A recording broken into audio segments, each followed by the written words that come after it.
Bismillahirrahmanirrahim. Assalamualaikum warahmatullahi wabarakatuh.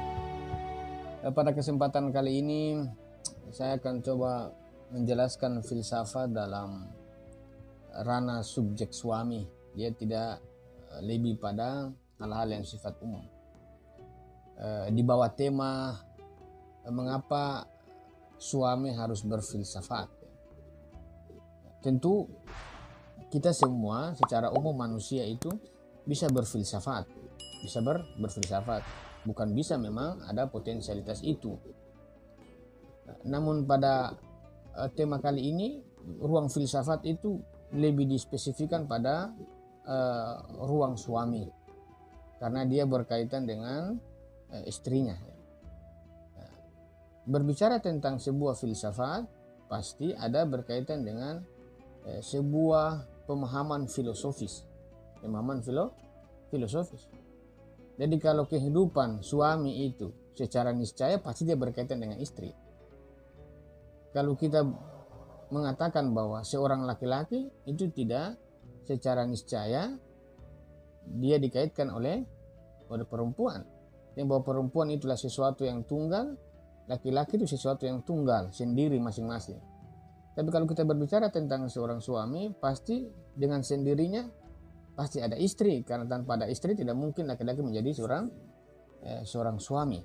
Nah, dalam hal ini filsafat pada ruang suami itu berkaitan dengan istrinya, sedangkan filsafat itu yang kita kenal adalah berkaitan dengan sebuah pemahaman filosofis. Nah, oleh karena itu jika kebutuhan kepada suami itu berkaitan dengan berfilsafat, maka ruang istri itu tidak bisa dipandang secara filosofi. Itu hanya semata-mata pemenuhan kebutuhan material ataukah pemenuhan kebutuhan yang sifatnya jasmani. Namun pemahaman filosofi terkait perempuan dalam artian dengan istri itu berkaitan dengan sebuah pemahaman metafisika terkait dengan istri. Oleh karena itu, betapa pentingnya sebuah pemahaman filosofis dalam artian suami ini itu tidak berkaitan dengan sebuah argumentasi teoritis dalam kehidupan berkeluarga. Kehidupan argumentasi itu adalah kehidupan intelektual. Namun berfilsafat pada suami ini berkaitan dengan sebuah tingkah laku praktis dalam memahami kehidupan berumah tangga antara suami dengan istri. Untuk apa itu semua? Dalam pemahaman filsafat seorang suami adalah mau meletakkan sebuah nilai realisme seorang suami pada keluarga.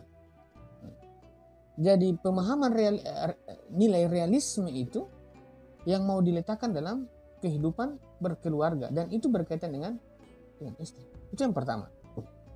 Yang kedua, bahwa kehidupan suami itu sebuah upaya untuk memahami istrinya, karena secara pemahaman filosofis bahwa istri itu adalah sebuah lokus kasih sayang. Dengan begitu, maka filsafat itu bagi seorang suami adalah mau mengungkap kasih sayang pada ruang istrinya, pada hati istrinya. Ada ruang cinta yang mau diungkap oleh seorang suami.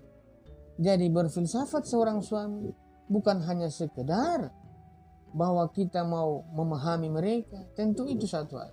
Namun lebih jauh dari itu adalah membuka sebuah tabir, membuka sebuah hijab yang ada di antara suami dan istri. Untuk apa? Untuk suami memasuki ruang hati istrinya untuk mendapatkan kasih sayang. Kalau tanpa berfilsafat, maka sebuah unsur-unsur laku dalam tindakan praktis itu beririsan dengan emosi. Kalau beririsan dengan emosi dalam bentuk apapun, sekecil apapun, itu akan bisa menutup ruang hati seorang istri. Filsafat itu untuk menetralisir, menjaga membuat satu pencegahan agar tingkah laku yang tidak sesuai dengan asas-asas kemanusiaan, tidak sesuai dengan sebuah kemuliaan untuk memuliakan seorang istri, itu bisa dicegah sejak awal. Untuk apa? Untuk sebuah tujuan pernikahan yang lebih sakral. Dan tujuan pernikahan itu bukan hanya berkaitan dengan kebutuhan sehari-hari, namun dia adalah sebuah transformasi evolusi jiwa, baik suami maupun istri. Karena laki-laki itu adalah sebagai sebuah nakoda dalam keluarga, nakoda dalam berumah tangga, maka sebuah kerja filsafat dalam artian keberpikiran yang aktif itu adalah hadir pada realitas bersama-sama istri untuk merasakan, untuk memahami secara mendalam agar kehidupan yang bisa jatuh pada kesalahpahaman itu bisa dinetralisir. Oleh karena itu, keperluan dalam artian keperluan berfilsafat adalah sebuah keperluan yang tidak bisa tidak sebagai seorang suami. Tentu orang-orang yang berfilsafat tidak secara niscaya kemudian kita mengatakan bahwa akan baik ini rumah tangganya, tentu tidak. Tapi lebih maslahat kemungkinan besar ketika akal laki-laki itu senantiasa aktif untuk bisa melihat kerja-kerja dalam berumah tangga.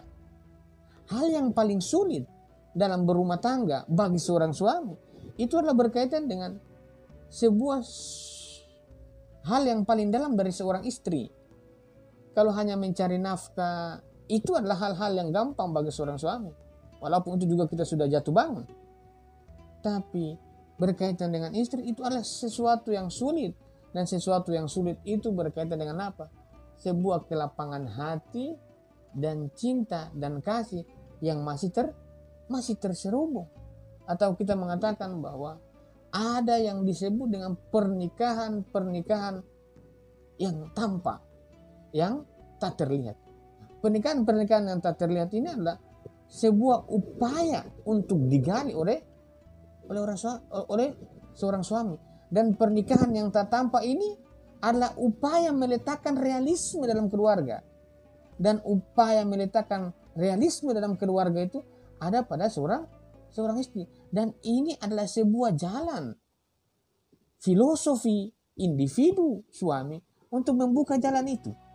Maka menurut saya, laki-laki dalam artian suami, sebuah keharusan berfilsafat adalah sebagai sebuah metodologi meletakkan sebuah realisme suami pada istri untuk melihat evolusi jiwa dalam perjalanannya untuk melihat sebuah tujuan pernikahan ke arah kesucian, ke arah pengembangan kualitas diri itu lebih terarah dibanding dengan sekedar menikah dan lain sebagainya. Tentu pada faktanya bahwa ada memang orang berfilsafat itu pada prakteknya juga bisa emosi, tapi lebih tertata emosinya karena sebuah ruang keaktifan akal itu mendahului lidah dari emosi yang mendorong itu. Oleh karena itu, dalam ruang filsafat, berfilsafat seorang suami untuk memahami istrinya adalah sesuatu yang diharuskan.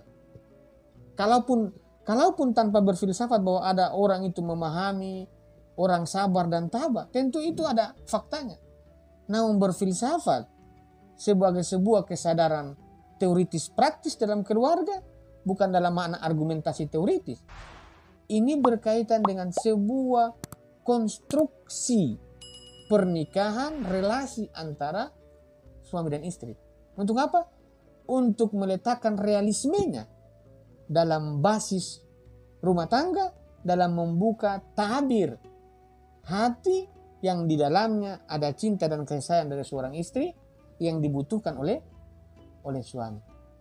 Tanpa sebuah kemampuan berfilsafat dalam artian memahami secara mendalam seorang objek istri yang dihadapi 1 kali 24 jam, maka sebuah siklus pernikahan akan jatuh pada materialistik, akan jatuh pada sebuah kehidupan yang daur, bangun pagi, pulang, makan, kehidupan yang sifatnya haiwaniyah, sebuah kebutuhan yang sifatnya hewani, tanpa ada sebuah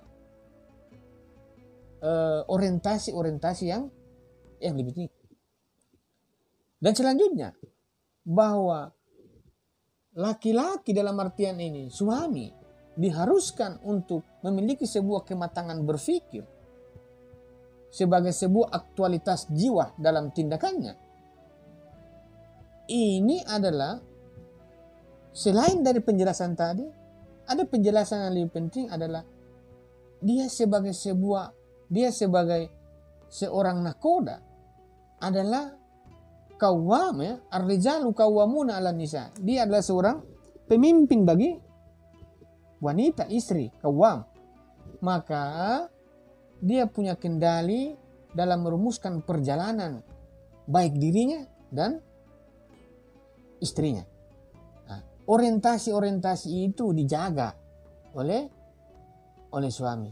Tanpa sebuah orientasi kematangan berpikir dalam teoritisnya, dalam artian sebuah konstruksi pandangan dunia kesadarannya, dan sebuah aktualitas dalam kehidupan berumah tangga, memahami secara totalitas apa sebenarnya seorang istri, maka sangat sulit kita akan mencapai tujuan-tujuan pernikahan yang lebih hakiki. Maka berfilsafat seorang suami itu adalah jalan sufi dia untuk menyingkap sesuatu berkaitan dengan realisme pada istri, untuk menempuh tujuan pernikahan, untuk menjaga sebuah bahtera rumah tangga dalam ikatan kesucian, dan menghindari semua bentuk-bentuk yang bisa mendistorsi nilai pernikahan. Tentu upaya jatuh bangun adalah hal yang berdinamika, dan dinamika bagi seorang suami yang berakal adalah sebuah keberkahan hidup bagi dia selagi memiliki orientasi dan kesepahaman dengan istrinya. Maka upaya orang-orang berakal dalam kaitan dengan suami adalah sebuah jalan suluk untuk seorang suami dan orang-orang yang berakal dalam kaitan rumah tangga terkait dengan suami, adalah sebuah awal untuk melihat kehidupan berumah tangga dalam sebuah sisi. Itu adalah sebuah pancaran-pancaran ilahi yang akan ditemukan. Itu saja mungkin saya bisa sampaikan. Sekian dari saya. Assalamualaikum warahmatullahi wabarakatuh.